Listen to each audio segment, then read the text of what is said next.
యేసుని ప్రేమ ఛానల్కి స్వాగతం. దయచేసి ఈ ఛానల్ని లైక్ చేయండి, షేర్ చేయండి, సబ్స్క్రైబ్ చేయండి. వేద పాఠశాల రేడియో తరగతికి స్వాగతం. ఈ కార్యక్రమం ద్వారా బైబిల్ అంతటిని వరుసగా పరిశీలన చేయుచున్నాం. ఈ విధంగా పరిశీలన చేస్తూ ప్రస్తుతము నూతన నిబంధనలోని 4 సువార్తలను అధ్యయనం చేస్తున్నాం. లూకా సువార్త పరిశీలనలో ఒక భాగంగా 16వ అధ్యాయములోని లేఖన భాగమును వినండి. ఒక ధనవంతుని యొద్ద ఒక గృహ నిర్వాహకుడుండెను. వాడతని ఆస్తిని పాడు చేయుచున్నాడని అతని యొద్ద వాని మీద నేరము మోపపడగా అతడు వాని పిలిపించి, నిన్ను గూర్చి నేను వినుచున్న ఈ మాట ఏమిటి? నీ గృహ నిర్వాహకత్వపు లెక్క అప్పగించుము. నీవు ఇక మీదట గృహ నిర్వాహకుడివై యుండవల్ల కాదు. ఆ గృహ నిర్వాహకుడు తనలో తాను, నా యజమానుడు ఈ గృహ నిర్వాహకత్వపు పనిలో నుండి నన్ను తీసివేయును గనుక నేనేమి చేతును? త్రవ్వలేను, భిక్షమెత్త సిగ్గుపడుచున్నాను.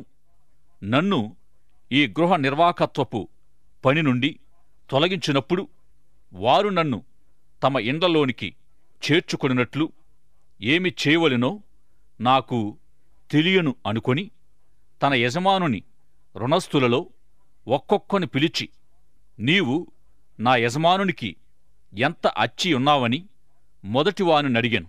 వాడు 100 మణుగుల నూనె అని చెప్పగా, నీవు నీ చీటి తీసుకొని త్వరగా కూర్చుండి 70 మణుగులని వ్రాయుమనెను. నీవెంత అచ్చి ఉన్నావని మరియొకన్నడుగగా, వాడు 100 తూముల గోధుమలని చెప్పగా, నీవు నీ చీటి తీసుకొని 80 తూములని వ్రాసికొమ్మనెను. ఆ గృహ నిర్వాహకుడు యుక్తిగా నడుచుకొనినని యజమానుడు వాని మెచ్చుకొనెను. వెలుగు సంబంధుల కంటే ఈ లోక సంబంధులు తమ తరమును బట్టి చూడగా యుక్తిమంతులైయున్నారు. అన్యాయపు సిరి వలన మీకు స్నేహితులను సంపాదించుకొనుడి. ఎందుకనగా ఆ సిరి మిమ్మును వదలిపోవునప్పుడు వారు నిత్యమైన నివాసములలో మిమ్మును చేర్చుకుందురు. మిక్కిలి కొంచెములో నమ్మకముగా ఉండువాడు ఎక్కువలోనూ నమ్మకముగా ఉండును. మిక్కిలి కొంచెములో అన్యాయముగా ఉండువాడు ఎక్కువలోనూ అన్యాయముగా ఉండును. అన్యాయపు సిరి విషయములో నమ్మకముగా ఉండని ఎడల సత్యమైన ధనమును ఎవడు మీ వశము చేయును? మీరు పరుల సొమ్ము విషయములో నమ్మకముగా ఉండని ఎడల మీ స్వంతమైనది మీకు ఎవడిచ్చును? ఏ సేవకుడును 2 యజమానులను సేవింపలేడు. వాడొకని ద్వేషించి యొకని ప్రేమించును, లేక యొకని అనుసరించి యొకని తృణీకరించును. మీరు దేవునిని సిరిని సేవింపలేరని చెప్పెను. లూకా సువార్త 16వ అధ్యాయములో యేసు ప్రభు ధనవంతుని గురించి 2 ఉపమానాలు చెప్పారు. యేసు ప్రభు తాను చెప్పదలసిన సందేశమును తన ప్రణాళిక ప్రకారము బహిరంగంగా ప్రకటించారు. ఈ సువార్త ప్రకారము ఆత్మీయంగా బంధింపబడి గుడ్డితనము కలిగి విరిగి నలిగిపోయిన వారు స్వతంత్రులు కావాలి, స్వస్థత పొందాలి.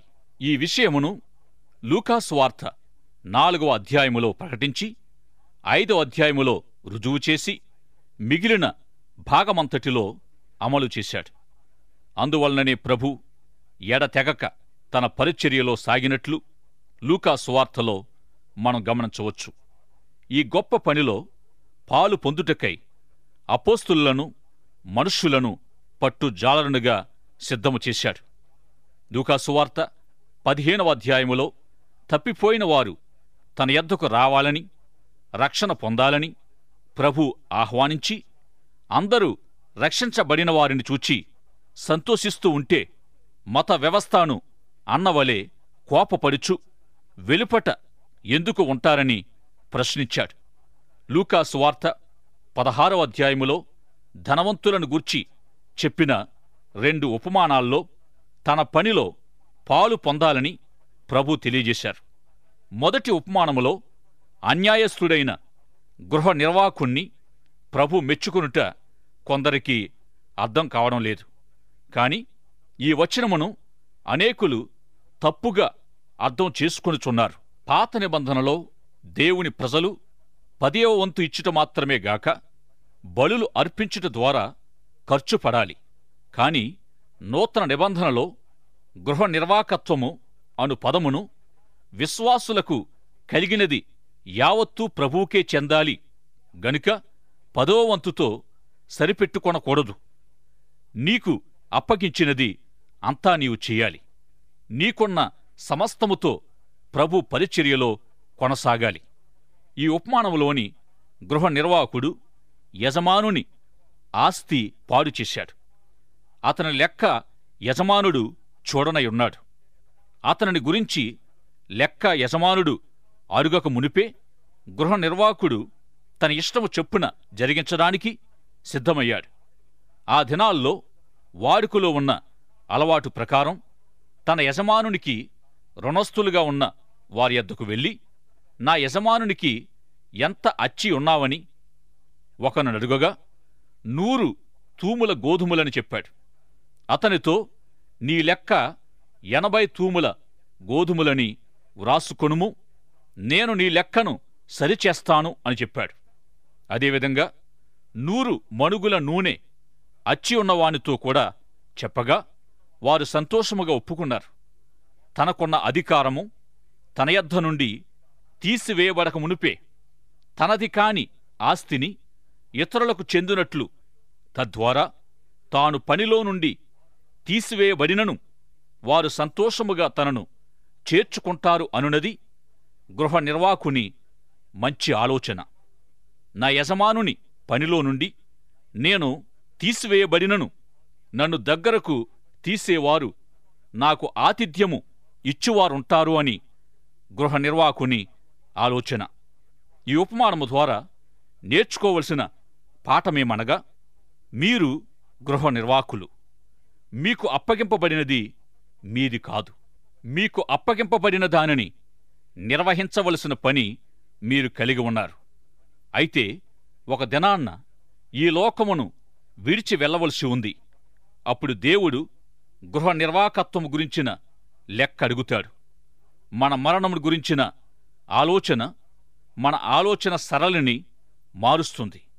ప్రసంగి గ్రంథములో జ్ఞాని అయిన సొలొమోను బహు ఆస్తిని సంపాదించి తాను మరణించిన తరువాత తాను ప్రయాసపడి సంపాదించినది ఎవరిదగును అని ప్రశ్నించాడు. మరణించిన తరువాత ఆస్తిపై తనకు అధికారముండదని అతడు గ్రహించాడు. తాను ప్రయాసపడి సంపాదించినదంతా పనికిమాలినవాడు అనుభవించునేమో అని సొలొమోను ఆందోళన వ్యక్తం చేశాడు. ఈ ఉపమానములోని గృహ నిర్వాహకుడు 2 స్థితులను కలిగి ఉన్నాడు. ఉద్యోగము గలవాడై యజమాని ఆస్తిపై అధికారము కలిగి ఉండుట ఒక స్థితి. తన ఉద్యోగము తీసివేయబడిన తరువాత యజమాని ఆస్తిపై ఎలాంటి అధికారము లేని 2వ స్థితి. తాను మొదటి స్థితిలో ఉండగానే యజమాని ఆస్తిపై అదుపు గలవాడై తద్వారా తాను ఉద్యోగములో లేని 2వ స్థితిలో స్నేహితులను సంపాదించుకోగలిగాడు. మన జీవితాలకు ఈ ఉపమానమును అన్వయించుకోవలసిన విధమేమనగా, జీవితకాలములో మనము కలిగి ఉన్న ఆస్తి, వరాలు, తలాంతులు, ఆరోగ్యము, సమయము మొదలగు వాటన్నిటినీ ప్రభువు నుండి మనము పొంది ఉన్నామని ఎరిగి, లేక దేవుని పనిలో ఖర్చు పెట్టడం వలన, వీటిని సద్వినియోగం చేయుట వలన పరలోకములో స్నేహితులను సంపాదించుకోవాలి.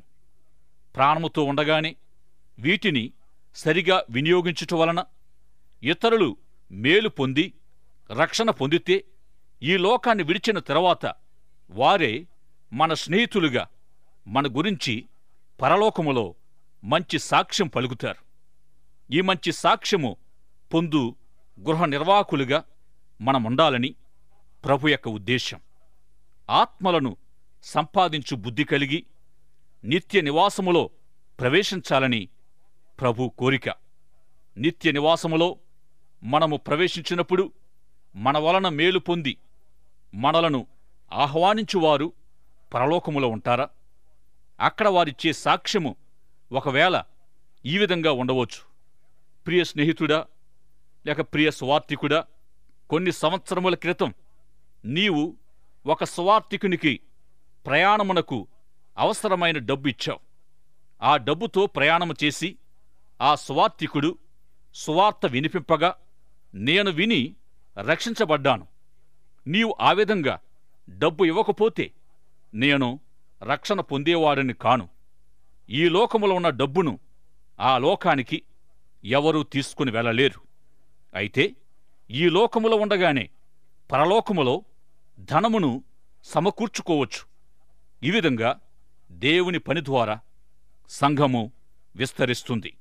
ఈ విధంగా ప్రభు పని కొరకై ధనమును ఖర్చు చేయుట వలన పరలోకములో మనము స్నేహితులను సంపాదించుకోవచ్చు.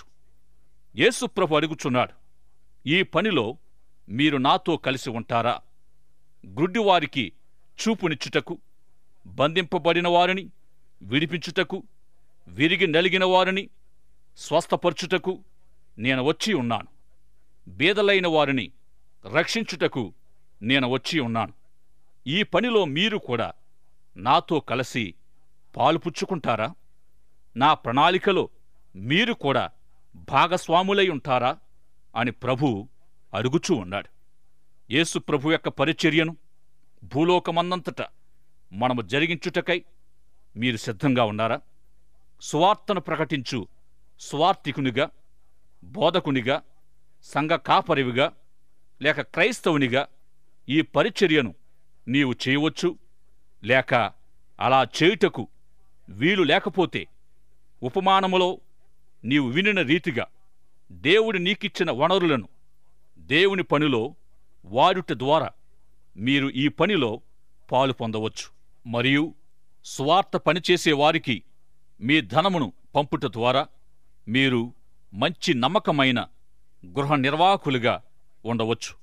అయితే సజీవుడైన క్రీస్తుతో కలిసి లోకమునకు సత్య సువార్త ప్రకటించబడుచుండగా ఈ ప్రశ్నకు మీరు ఏ విధంగా సమాధానం చెప్పగలరో దానిని బట్టి పరలోకములో మీ స్థితి ఆధారపడి ఉంటుంది.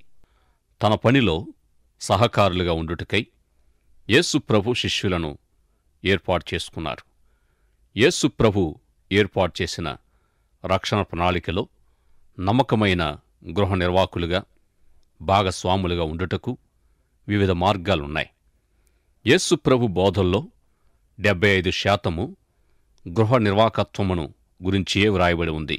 గృహ నిర్వాహకత్వమనగా ధనమొక్కటే కాదు, మీ సమయాన్ని మీరేమి చేయుచున్నారు, మీ జీవితములో మీరేమి చేయుచున్నారు, మీ శక్తి, ఆరోగ్యము, తలాంతులు, వరములు, ధనము మొదలగు వాటిని దేని కొరకు వాడుచున్నారు.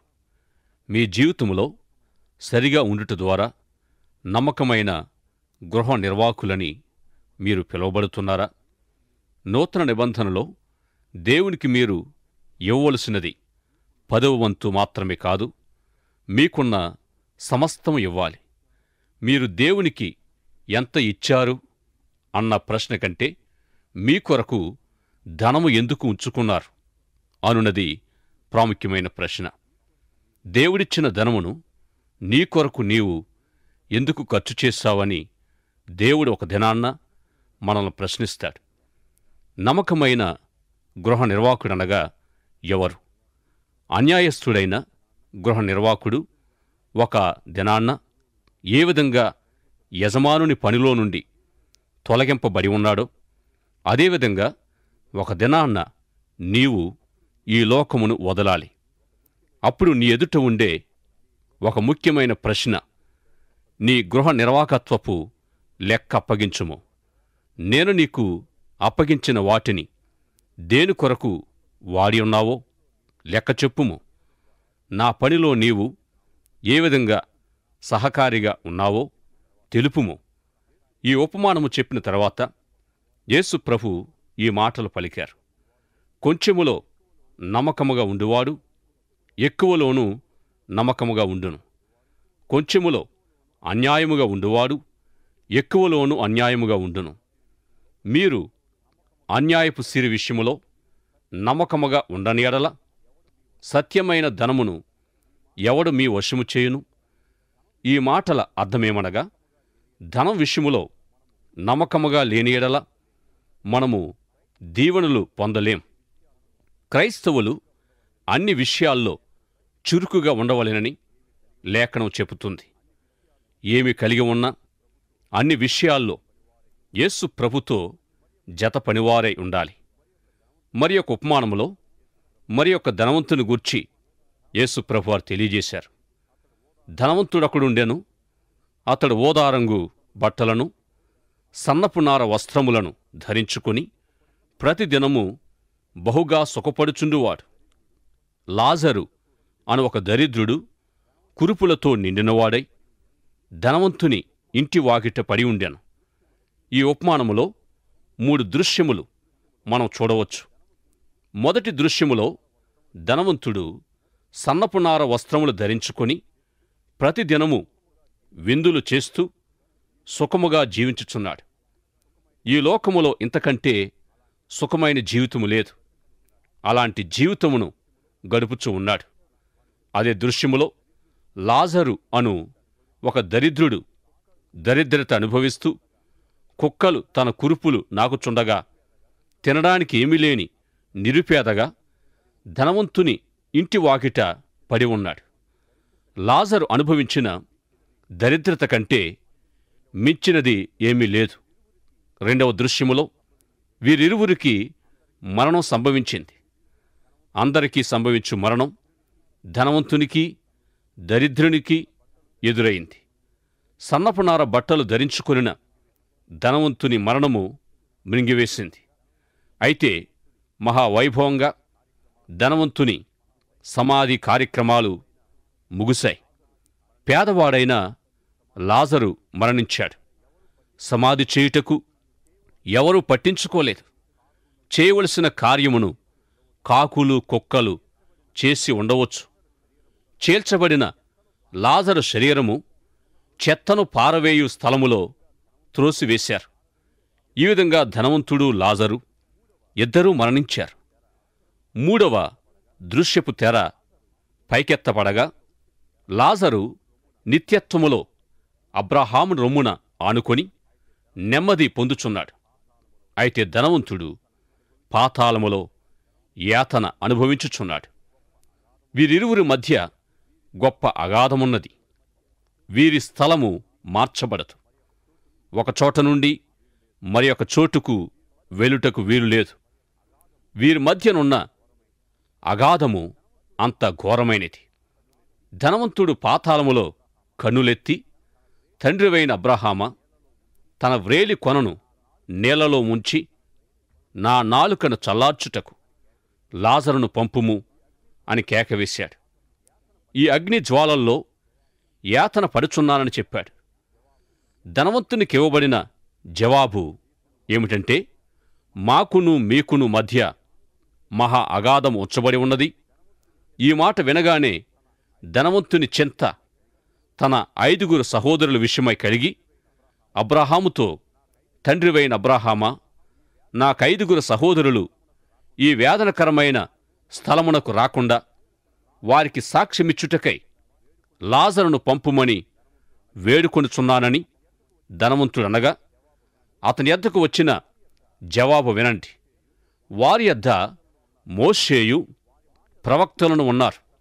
వారి మాటలు నీ సహోదరులు వినవలెనని అబ్రహాము జవాబిచ్చాడు.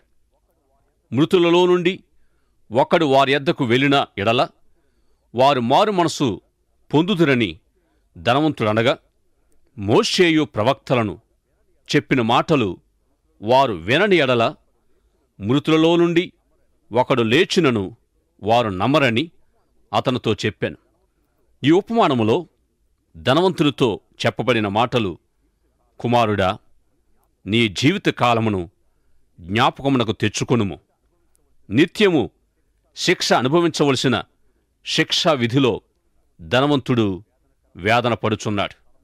వేదనకరమైన స్థలములోనున్న ధనవంతునికి జ్ఞాపకశక్తి ఉన్నది. నిత్యత్వమంతయు తాను జీవించిన 50 లేక 70 సంవత్సరముల కాలమును జ్ఞప్తికి తెచ్చుకుంటూనే ఉంటాడు. ఇది చాలా భయంకరమైన స్థితి. అన్యాయస్థుడైన గృహ నిర్వాహకుని ఉపమానము, తర్వాత ధనవంతుడు లాజరు ఉపమానము చెప్పబడింది. కావున మన జీవితమును గురించిన లెక్క దేవునికి మనము అప్పగించాలని, దేవుని యొద్ద నుండి మనం పొందిన జీవితము, ఆరోగ్యము, విద్య, కుటుంబము, ధనము, వరములు మొదలగు వాటితో ప్రభు పరిచర్యలో మనం పాలు పొందాలి. ధనవంతుడు జీవితకాలమంతటిలో దేవుని భయము లేకుండా తనకివ్వబడిన సమస్తమును తన కొరకే వాడుకున్నాడు. లాజరును లక్ష్యపెట్టలేదు. దేవుని పని పట్ల ఏమీ పట్టనవాడుగా జీవించాడు. ఈ ఉపమానములో సమాజములో ఉన్న తోటి మానవుల పట్ల ప్రేమ కలిగి ఉండాలని ప్రభు బోధించుచున్నారు. ఈ ఉపమాన సందేశమును గ్రహించిన చాలామంది గొప్పవారు, అనేకులు ఐరోపా నుండి వెళ్ళి ఆఫ్రికాలోని వారికి ఆర్థిక, వైద్య సహాయం చేసి దేవుని పనిలో పాల్గొన్నారు. లోకములో ఆకలితో అలమటించేవారు అనేకులు ఉన్నారని ధనవంతుని ఇంటివాకిటనున్న లాజరు ద్వారా మనం గ్రహించాలి. ఆల్బర్ట్ ఈ ఉపమానం వలన హృదయములో కదిలింపబడినవాడై ఐరోపా నుండి ఆఫ్రికా వెళ్ళి వారికి సేవ చేశాడు. తానెరిగిన సత్యమును తన జీవితములో తాను చేసి చూపించాడు. ఆయన పలికిన మాట, మీ జీవితమే మీ వాదనై ఉండాలి. ఆయన పుస్తకములు ఏమి వ్రాయలేదు గాని తన జీవితములోనే లేఖన సత్యమును రుజువు చేశాడు. ఆఫ్రికా తనకు లాజరు వంటిదని పలికాడు. అలాగైతే ప్రియ సోదరుడా, సోదరి, నీకు లాజరు ఎవరు? యేసు ప్రభు పనిలో నీవు పాలు పొందాలని దేవుడు ఒక గొప్ప సవాలు మన ముందుంచుతూ ఉన్నాడు. గుడ్డివారికి వెలుగుగా, బంధింపబడిన వారిని విడిపించుటకు, నలిగిన వారిని స్వస్థపరచుటకు ప్రభు తరపున పని కలిగి ఉందాం. వైద్యుడైన లూకా మంచి సమ్మరైన ఉపమానమును లూకా సువార్తలో వ్రాశాడు. 10వ అధ్యాయములో దొంగల చేతికి చిక్కిన వ్యక్తి సమస్తమును పోగొట్టుకుని గాయపరచబడి విరువబడ్డాడు. ఆ దారిని వెళ్లినవారెవరూ అతనిని పట్టించుకోలేదు. మొదట యాజకుడు, తర్వాత లేవీయుడు ఆ దారిని వెళుతూ పడి ఉన్నవారిని చూచి అతనిని పట్టించుకోలేదు. మరణముతో పోరాడుచున్న గాయపడిన వ్యక్తిని తాకితే అపవిత్రులు అవుతామని వారు అతని ఎడల జాలి చూపక వెళ్ళారు. అయితే ఆ దారిని వచ్చిన సమరయుడు పడి ఉన్న వ్యక్తిని చూచి కనికరపడి దగ్గరకు వెళ్ళి గాయములు కట్టి తన వాహనం మీద ఎక్కించుకుని పూటకోళ్ళవాని ఇంటికి తీసుకుని వెళ్ళాడు. పూటకోళ్ళవానికి డబ్బు ఇచ్చి, నీవింకేమైనా ఖర్చు చేసిన పక్షమున నేను మరలా వచ్చినప్పుడు అది నీకు తీర్చెదనని అతనితో చెప్పాడు. ఈ ఉపమానమును మంచి సమరయుడు అని పిలుస్తాం. ఈ ఉపమానములో 3 జీవిత వాదములు చూడగలం. మొదటిది దొంగలు కలిగి ఉన్న జీవిత తర్కము. నాకు చెందినది నాదే, నీ నుండి నేను చిక్కించుకున్నది కూడా నాదే. ఇలాంటి ధోరణిలో జీవించువారు ఈ లోకములో అనేకులు కలరు. అందుకే మనకు పోలీసు వ్యవస్థ, రక్షణ వ్యవస్థ అవసరంగా ఉంది. జాన్ కెనడీ గారు మనుషుల తత్వాన్ని బట్టి ఈ మాట పలికాడు. నాకు చెందినదంతా నాదే, నీకు చెందినది వాటి విషయమై వ్యవహారం కుదుర్చుకుందామని వాంఛించే వారితో సమస్యను పరిష్కరించలేం అని పలికాడు. లేవీయులు యాజకుల వాదన, నాకు చెందినది నాదే, మీకు చెందినది మీదే. నాకు నా దీవెనలు, నా సమస్యలు ఉన్నట్టు నీవును కలిగి ఉన్నావు. నీ సమస్యల్లో నీవు గాయపడి, కొట్టబడి పడి ఉన్నావు. ఇక సమరైన వాదన, నీకు చెందినది నీదే, నీకు అవసరమైనప్పుడు నాకు చెందింది కూడా నీదే. ఇతరుల ఎడల అటువంటి ప్రేమను మనం చూపుదాం. దైవాశీస్సులు. ఆమేన్. దయచేసి ఈ ఛానల్ని లైక్ చేయండి, షేర్ చేయండి, సబ్స్క్రైబ్ చేయండి.